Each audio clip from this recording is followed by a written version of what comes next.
Hi, this is a Value Updates YouTube channel. நம்ம channel exclusive legal education கொடுத்துட்ருக்கோம். மக்கள் சட்டம் தெரிஞ்சுக்கிடணும், கண்டிப்பாக லீகல் நாலேஜ் இருக்கணும் அப்படிங்கிறது தான் நம்மளுடைய சேனலுடைய நோக்கம். நம்ம வேல்யூ அப்டேட் சேனலை சப்ஸ்கிரைப் பண்ணுங்கள், மறந்துடாதீங்க. பெல் பட்டனை ப்ரெஸ் பண்ணுறதுக்கு பெல் பட்டன் ப்ரெஸ் பண்ணிங்க அப்படின்னா நம்ம போடுற அப்டேட்ஸ் உடனுக்குடன் நோட்டிஃபிகேஷன் உங்களுக்கு வரும். கண்டென்ட்டு நீங்கள் உடனுக்குடன் சட்டம் நம்ம போடுறதை தெரிஞ்சு கொள்ளலாம். சப்ஸ்கிரைப் பண்ணியிருந்தீங்கன்னா வியூவர்ஸ் சப்ஸ்கிரைபர்ஸ் தயவுசெய்து ஷேர் பண்ணுங்கள். மக்கள் உங்கள் மூலமாக சட்டம் தெரிந்து கொள்வார்கள். அடிப்படையாக எல்லாரும் சட்டம் தெரிஞ்சுக்கிடணும் அப்படிங்கிறது தான் முக்கியமான ஒரு விஷயம். மற்றும் பார்த்தீங்க அப்படின்னா ஒரு கண்டென்ட்டை ஃபுல்லாக பாருங்கள், ஸ்கிப் பண்ணாதீங்க. சட்டம் கண்டிப்பாக ஃபுல்லாக பார்த்தா தான் முழுமையாக தெரிய வரும். இன்றைக்கி நம்ம பார்க்க போது ஒரு உயில் சம்பந்தமான விஷயம். இது நம்ம கேள்வி பதிலாக ப்ரிப்பேர் பண்ணியிருக்கோம். ரொம்ப கூர்மையான கேள்வி, கூர்மையான பதில்களாக இருக்கும். மிகவும் சிறப்பான ஒரு விஷயம். அதனால் ஃபுல்லாக பாருங்கள். 22 கேள்வி பதில்கள் பெரிய அளவில் இருக்காது, ரொம்ப கிறிஸ்பியாக ஷார்ட்டாக, ஆனால் அது ரொம்பவும் லீகல் நாலேஜபுளாக இருக்கும் உங்களுக்கு அப்படிங்கிறத நம்ம தெரிஞ்சுக்கிறோம். உயிலுடைய கேள்வி பதில்களை பார்க்கலாம். நம்பர் 1, உயில் அப்படின்னா என்ன, உயில் என்றால் என்ன அப்படிங்கும்போது, ஒரு சொத்தினை பார்த்தீங்கன்னா தனது இறப்புக்கு பின்னர் யார் உரிமை கொண்டு அனுபவிக்கலாம் என்று தனது விருப்பத்தை எழுத்து வடிவில் எழுதுவது உயில் சாசனம் ஆகும். அந்த உயில் உயிலில் அசையும் சொத்து அசையா சொத்து எதுனாலும் எழுதலாம் அப்படிங்கிறது தான். அடுத்து 2வது கேள்வி பதில் என்னன்னு பார்த்தீங்க அப்படின்னா, எத்தனை சொத்துக்களை ஒருவர் உயில் எழுதலாம் அப்படின்னு ஒரு கேள்வி. ஒரு நபர் தன்னுடைய சுய சம்பாத்தியத்தின் மூலம் பெற்ற அனுபவித்து வரும் சொத்தை உயில் எழுதலாம். பரம்பரையாக ஒரு கூட்டு குடும்பம் அனுபவித்து ஒரு நபர் தனது பெயரில் மட்டும் பாகப்பிரிவினை பெற்று அனுபவித்த வரும் சொத்தையும் எழுதலாம். அதாவது அவரே சம்பாதிச்ச செல்ஃப் அக்வயர்ட் ப்ராப்பர்ட்டியை உயில் எழுதலாம். அவங்களுடைய கூட்டு குடும்பத்திலிருந்து அவர்களுக்கு பாகப்பிரிவினை அவங்களுக்கு வந்ததுக்கு அப்புறம் அது அவங்களுடைய சுய சொத்தாக மாறிவிடும். அதையும் உயிலில் எழுதலாம் அப்படிங்கிறது. 3வது கேள்வி பதில் பார்க்கலாம். உயில் எழுத ஆண் பெண் என்று பாகுபாடு சட்டத்தில் இருக்கிறதா? ஆண் எழுதணும், பெண் எழுதலாம், யார் எழுதக்கூடாதுன்னு ஏதாவது இருக்குதா? கண்டிப்பாக அப்படி சட்டத்தில் எதுவுமே கிடையாது. வயது வந்தவர்கள், அதாவது மேஜரான ஆண்கள் பெண்கள் இரு பாலினத்தவரும் அவர்களுடைய சொத்தை, அதாவது அசையும் அசையா சொத்தை உயிலில் எழுதலாம். 4வது கேள்வி பதில், உறவினர்களுக்கு மட்டும்தான் உயில் எழுதி வைக்க வேண்டுமா அப்படிங்கிறது. அப்படிப்பட்ட சட்ட நிபந்தனைகள் எதுவும் கிடையாது, எந்த வழக்கு சட்டமும் கிடையாது. உறவினர்கள் அல்லது உறவினர்கள் அல்லாத யாருக்கு வேண்டுமானாலும் உயில் எழுதி வைக்கலாம். 5வது கேள்வி பதில், கருவில் உருவாகாத, அதாவது கருவிலே இன்னும் உருவாகாத குழந்தைக்கு உயில் எழுதலாமா? இது ஒரு கேள்வி, ரொம்ப டிஃபிகல்ட்டியான கேள்வி. நிறைய பேருக்கு இது தெரிஞ்சிருக்காது. என்ன எழுதலாம் அப்படிங்கிறது தான். எழுதலாம், ஆனால் அது நடைபெறவில்லை என்றால், அதுக்கு அவங்க கருவுற்று வரவில்லை என்றால், அது நடைபெறவில்லை என்றால் உயில் செயல்படாது. வலியுரிமை மூலம், அதாவது லீகல் ஹையர்ஸ் மூலமாக சொத்து தகுந்த வாரிசுகளுக்கு சென்றடைந்துவிடும். இதுதான் 5வது கேள்வி பதில். 6வது கேள்வி பதில், 6ஆம் நம்பர் பார்ப்போம். என்னன்னு, உயில் சாசனத்தை கட்டாயம் பதிவு செய்ய வேண்டுமா அப்படிங்கிறது. அப்படிப்பட்ட சட்ட நிபந்தனைகள் எதுவுமே கிடையாது பதிவு செய்யணும் அப்படிங்கிறது. பதிவு செய்யாமல் இருப்பதை விட பதிவு செய்தால் மிக்க நல்லது. பதிவு செய்யாமலும் இருக்கலாம், பதிவு செஞ்சால் ஒரு நல்ல விஷயம் அப்படிங்கிறது 6வது கேள்வி பதில். 7வது, உயில் சாசனத்தில் கட்டாயம் செய்ய வேண்டியது என்ன? கண்டிப்பாக 2 சாட்சிகள் வேணும். 2 சாட்சிகள் கையெழுத்து இட வேண்டும். இவர்கள் வந்து முன்னிலையில் தான் வந்து, அதாவது சாட்சிகளின் முன்னிலையில் தான் உயில் சாசனம் இயற்றப்பட எழுதப்பட வேண்டும், கையொப்பம் இட வேண்டும். சாட்சிகளும் உயில் சாசனம் இயற்றுபவர் முன்னிலையில்தான் சாசனத்தில், அதாவது உயில் சாசனத்தில் கையெழுத்திட வேண்டும். எழுதுபவர் வந்து யாருன்னா, எழுதுபவர் வந்து சாட்சி முன்னாடி கையெழுத்து போடணும், சாட்சி எழுதுபவர் முன்னாடி கையெழுத்து போடணும். 8வது கேள்வி பதில். உயில் சாசனம் மூலம் சொத்தை அடைபவர் சாட்சி கையெழுத்து போடலாமா அப்படிங்கிறது கண்டிப்பா வந்து போடக்கூடாது, சட்டம் இதனை அனுமதிக்காது அப்படிங்கிறது தான் 8வது பதில் கேள்வி பதில். 9 கேள்வி. உயிலை ரத்து செய்ய முடியுமா? ஒரு நபர் வந்து தனது வாழ்நாளில் பார்த்தீங்கன்னா தனது சொத்து குறித்து எத்தனை உயில் வேண்டுமானாலும் எழுதலாம் அப்படிங்கிறத தெரிஞ்சுக்கோங்க. கடைசியாக எழுதிய உயில் தான் செல்லும். ஏற்கனவே எழுதிய உயிலை ரத்தும் செய்யலாம். ரத்து செய்யாமல் இருந்தாலும் 5வதாக ஒரு உயில் எழுதி வைத்திருக்கிறார் அப்படின்னா 5வது உயில் தான் செல்லும், கடைசியான உயில் தான் செல்லும். 10வது கேள்வி பதில் பார்க்கலாம். உயில் எழுதியவுடன் சொத்தை பற்றிய சட்ட விளக்கம் என்ன? யாரிடம் சொத்து இருக்கும்? உயில் என்பது பார்த்தீங்கன்னா எழுதிய நபரின் இறப்புக்கு பின்னர் தான் சட்ட விளைவை உண்டாக்கும். அது வரை அந்த சொத்தின் உரிமை எழுதிய நபரின் இடம்தான் இருக்கும். உயிலின் கண்டுள்ள நபர் அந்த சொத்திற்கு உரிமை கோர முடியாது. அந்த உயில் எழுதினவர் இறந்ததுக்கு அப்புறம் தான் அந்த உயில் வந்து எஃபெக்டிவ் வரும். யாருக்காக உயில் எழுதப்பட்டதோ அவர் வந்து சொத்தை வந்து அடைய முடியும். 11வது கேள்வி பதில். உயில் எழுதிய பிறகு அந்த சொத்தினை உயில் எழுதிய நபர் விற்பனை செய்ய முடியுமா? ஒருத்தர் உயில் எழுதிட்டாரு, உயில் எழுதி ஒருத்தருக்கு வச்சிருக்காரு, அதுக்கப்புறம் அந்த சொத்தை வந்து விற்பனை செய்ய முடியுமா அப்படின்னா கண்டிப்பாக முடியும். உயில் சாசனம் வந்து இயற்றிய நபர் வந்து இறக்கும் வரை அவர்தான் அந்த சொத்தின் உரிமையாளர். அவர் அதை எப்படி வேண்டுமானாலும் வந்து அனுபவிக்கலாம். அவர் இறக்கும் வரை உயிர் எழுதியிருந்தாலும்.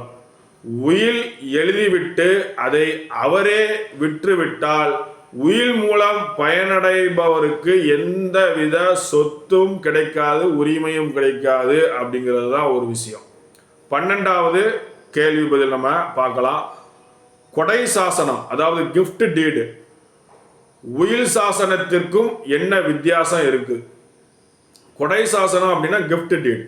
கொடை சாசனம் எழுதியவுடன் அதில் பார்த்தீங்கன்னா கண்ட கொடை பெறுபவர் வந்து அந்த சொத்தின் அனுபவ பாத்தியத்தை பெற்றுக்கொள்ளலாம், உடனே பெற்றுக்கொள்ளலாம். கொடை எழுதிய நபருக்கு அந்த சொத்தில் அதற்கு பின்னர் எந்த உரிமையும் கிடையாது.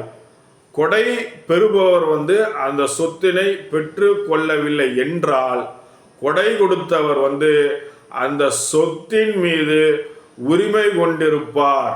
உயில் என்பது அதை எழுதியவர் மறைவுக்கு பிறகுதான் அந்த உயில் நடைமுறைக்கு வரும். அந்த உயில் யாருக்கு எழுதி வைக்கப்பட்டதோ அவர் வந்து அதை அடைய முடியும். ஆனால் கொடையில் வந்து உடனே எஃபெக்ட்டுக்கு வந்துடும். கிஃப்ட் டீடில் கொடை சாசனத்தை கட்டாயம் பதிவு செய்ய வேண்டுமா?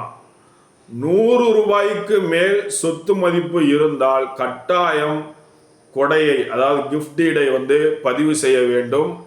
அதோட சொத்து எங்கே இருக்கோ அது சம்பந்தப்பட்ட ரிஜிஸ்டர் ஆஃபீஸில் பதிவு செய்ய வேண்டும். ஆனால் உயிலை அப்படி கட்டாயம் பதிவு செய்ய வேண்டிய அவசியம் இல்லை. 14வது கேள்வி பதில். எப்படிப்பட்ட சமூக சூழ்நிலையில் உயில் எழுதப்படலாம் அப்படிங்கிறது. சட்டத்தில் இப்படிப்பட்ட சமூக சூழ்நிலை வரும் பொழுதுதான் உயில் எழுத வேண்டும் என்று எந்த ஒரு கட்டாயமும் எதுவும் வந்து சொல்லப்படவில்லை. பொதுவாக ஒரு நபருக்கு பல குழந்தைகள் இருந்து தனது இறப்பிற்கு பின்னர் யார் யார் எந்தெந்த சொத்துக்களை அடைய வேண்டும் என்று ஒரு முடிவை எடுத்து அதனை வந்து உயில் சாசனம் படுத்தினால் வருங்காலத்தில் குழந்தைகளுக்கிடையே சொத்திற்கான பிரச்சனைகள் வராது என்பதனால் வந்து உயிருடன் இருக்கும் பொழுதே அந்த சொத்தின் நபர் உயிலை எழுதுகிறார்கள். 15வது கேள்வி பதில். உயில் எழுதவில்லை என்றால் என்ன நடக்கும்? பல சொத்துக்கள் இருக்கிறது, வாரிசுகள் பல பேர் இருக்கிறார்கள் என்றார். ஒரு சொத்துக்குரிய நபர் வந்து தனது சொத்துக்களை பொறுத்து உயில் சாசனம் எழுதி வைக்கவில்லை என்றால் அவரது இறப்பிற்கு பின்னர் சட்டம் கூறும் வழி உரிமைப்படி சொத்து வாரிசுகளை சென்றடை. 16வது கேள்வி பதில். எல்லா மதத்தினரும் உயில் சாசனம் எழுதலாமா?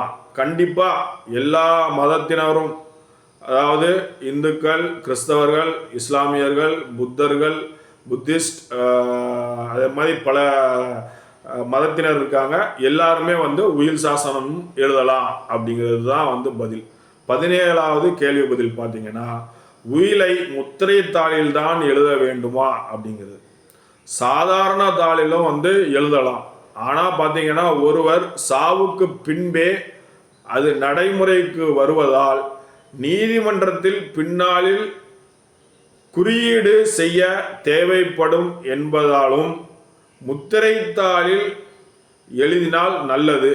பதிந்தால் அந்த உயிலை எழுதி சப்ரிஜிஸ்ட்ரார் ஆஃபீஸில் பதிந்தால் அதை ரொம்ப நல்லது. அதை வந்து செய்வது சால சிறந்தது. 18வது கேள்வி. சாட்சி யாரை போடலாம்? சாட்சியாக யாரை போட்டால் நல்லது? உயிலுக்கு நம்பிக்கையானவர்கள், இள வயதுள்ளவர்கள் இருப்பவர்களாக போட்டால் மிகவும் நல்லது. பின்னாளில் பார்த்தாங்கன்னா உயில் எழுதினவர் இறந்த பிற்பாடு உயில் மீது சந்தேகம் எழுந்து பிரச்சனைகள் வரும். வழக்குக்கு சென்றால் வந்து நீதிமன்றம் வழக்கு என்று வந்தால் வயதானவர்களை சாட்சியாக போட்டால் இறந்து விட்டால் பிரச்சனை வரும். அதனால் வந்து நம்பிக்கையான இளம் வயதினரை உயிலில் கையெழுப்பும், அதாவது சாட்சியாக கையொப்பம் இட்டால் வந்து பின்னாளில் நல்லது. 19வது கேள்வி பதில். உயிலை ப்ரொபேட் செய்ய வேண்டுமா? அனைவரும் உயில் எழுதியிருந்தால் அந்த உயில் உள்ள சொத்துக்களை வந்து ப்ரொபேட் செய்யப்பட வேண்டுமா அப்படின்னா, தமிழ்நாட்டில் வந்து பார்த்தீங்க அப்படின்னா சென்னையை தவிர அனைத்து இடங்களிலும் ப்ரொபேட் செய்ய தேவையில்லை. சென்னையில் மட்டும்தான் உயில் எழுதுனா ப்ரொபேட் வந்து ஹைகோர்ட்டில் ப்ரொபேட் பெட்டிஷன் போட்டு அதை வந்து ப்ரொபேட் அப்படிங்கிறது உயிலை நிரூபிக்கிறத வந்து பண்ணணும். அது வந்து சென்னை மாகாணம், சென்னை மெட்ரோ சிட்டியில் மட்டும் வந்து கண்டிப்பாக ப்ரொபேட் பண்ணணும் உயிலை அப்படிங்கிறத நம்ம சொல்லிக்கிறோம்.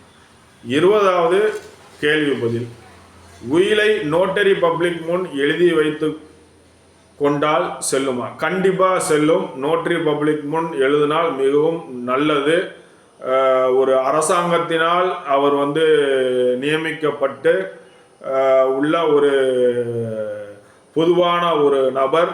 அதனால் வந்து உயிலை வந்து அவர் மூலமாக எழுதி அவர் கையொப்பம் சாட்சியாக இட்டால் அது மிகவும் சால சிறந்ததாக இருக்கும். அது மிகவும் ஒரு தனித்துவமாக இருக்கும் நீதிமன்றத்தில் வழக்குக்கு செல்லும் பொழுது அப்படிங்கிறதும்.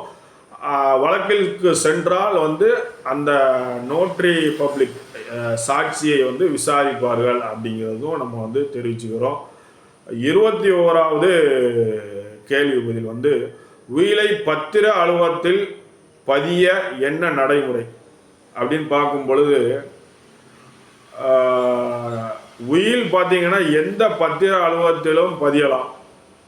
ஸ்டாம்ப் வந்து தேவையில்லை. சொத்து மதிப்பில் 1% கட்டணம், அதிகபட்சம் வந்து 500 ரூபாய் வந்து இது கொடுத்தா போதும். அப்புறம் 22வது கேள்வி பதில் பார்த்தீங்கன்னா, உயிலை பத்திர அலுவலகத்தில் வைத்திருக்க முடியுமா? உயில் எழுதி ஒரிஜினல் வந்து பத்திர அலுவலகத்தில் வைக்க முடியுமா? மாவட்ட பதிவாளர் அலுவலகத்தில் வந்து ஒரு உரையில் வந்து கவரில் டெபாசிட் செய்து வைக்கலாம். அங்கு அதுக்கு ப்ராசஸ் இருக்குது. அதை நீங்கள் அங்கே கேட்டிங்கன்னா சொல்லுவாங்க. அப்போது புதிய தேவை இல்லை. உயில் எழுதியவர் இறந்த பிறகு உயில் சம்பந்தப்பட்டவர் வந்து அங்கீகரிக்கப்பட்ட நபர்கள் வந்து அதை திறந்து பார்க்க விண்ணப்பித்து அதை வந்து திறந்து பார்க்கலாம். உயிலை வந்து பார்த்தீங்கன்னா மாவட்ட பதிவாளரிடம் உயில் எழுதியவர் டெபாசிட் செய்யலாம் அப்படிங்கிறத சொல்லியிருக்கோம். இப்போ நம்ம வந்து பார்த்தீங்க அப்படின்னா 22 கேள்விக்கு வந்து பதில் வந்து தயார் பண்ணி உங்களுக்கு வந்து ரொம்ப ஷார்ட்டாக நீட்டாக சொல்லியிருக்கிறோம். நம்மளுடைய channel value update channel exclusive legal education கொடுத்துட்ருக்கோம். மக்கள் வந்து சட்டம் தெரிந்து கொள்ளணும் அப்படிங்கிறதுனால நம்மளுடைய சேனலை வந்து சப்ஸ்கிரைப் பண்ணுங்கள், மறந்துடாதீங்க. பெல் பட்டனை ப்ரெஸ் பண்ணுறதுக்கு நம்ம போடுற கண்டென்ட் அப்டேட்ஸ் வந்து உடனுக்குடன் அப்போ தான் உங்களுக்கு நோட்டிஃபிகேஷனில் வரும். நீங்கள் சட்டம் தெரிந்து கொள்ளலாம். சப்ஸ்கிரைப் பண்ணியிருந்தீங்கன்னா ஷேர் பண்ணுங்கள், கமெண்ட் பண்ணுங்கள், லைக் பண்ணுங்கள்.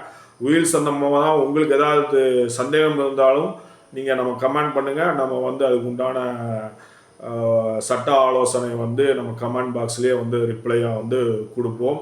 மற்றும் பார்த்தீங்கன்னா ஃபுல் கண்டென்ட்டையும் பாருங்கள், அப்போ தான் சட்டம் வந்து தெரிந்து கொள்ள முடியும். நன்றி, வணக்கம்.